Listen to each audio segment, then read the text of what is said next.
ఏందక్క వచ్చినప్పటి నుంచి చూస్తున్నా థ్రెడ్ బ్యాంగిల్స్ వేసుకోలే, గాజు బ్యాంగిల్స్ వేసుకున్నా నవరాత్రికి. అసలు థ్రెడ్ బ్యాంగిల్స్ వేసుకుందాం అనుకున్న టైం కుదరక చేసుకోలేదు నేను. అసలు ఈ బ్యాంగిల్సే వేసుకున్నాను. ఇవి అసలు ఈ షాప్లో కూడా అసలు నా ఎగ్జైట్మెంట్. ఆ ఆంటీ వాళ్ళు అసలు బ్యాంగిల్స్ వేసే ఆంటీ వాళ్ళు ఫొటోస్ తీసుకొని మరి స్టేటస్లో పెట్టుకున్నారు.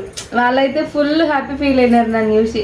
నేను కూడా అంతే హ్యాపీగా ఫీల్ అవుతాను వాళ్ళలాగా. నా దగ్గరికి వచ్చే కస్టమర్స్ కోసం బ్యాంగిల్స్ చేస్తున్నప్పుడు నేను కూడా అంతే హ్యాపీగా, అంతే ప్రేమతో, అంతే కస్టమైజేషన్ చేసేటప్పుడు అంతే ప్రేమతో చేస్తాను. ఈ బ్యాంగిల్స్ నా కోసం నేను గిఫ్ట్ చేసుకున్నప్పుడు ఎంత హ్యాపీగా ఫీల్ అయినానో, నేను మన కస్టమర్స్ కోసం కస్టమైజ్ చేసినప్పుడు అంతే హ్యాపీగా ఫీల్ అవుతాను. అందుకే నేను మెన్షన్ చేస్తాను మదర్స్ లవ్. బ్యాంగిల్స్ ఎంత బాగున్నాయో.